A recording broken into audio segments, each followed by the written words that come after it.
Bu kuyu da leş gibi kokuyormuş ya. Bu kuyu da leş gibi kokuyormuş ya.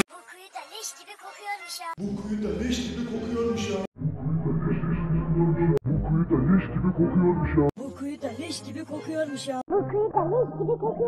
Bu kuyu da leş gibi kokuyormuş ya. Bu kuyu da leş Bu kuyu da leş gibi kokuyormuş ya. Bu kuyu da leş gibi kokuyormuş ya. Bu kuyu da leş gibi kokuyormuş ya. Bu kuyu da leş gibi kokuyormuş ya. Bu kuyu da leş gibi kokuyormuş ya. Bu kuyu da leş gibi kokuyormuş ya. Bu kuyu da leş gibi kokuyormuş ya.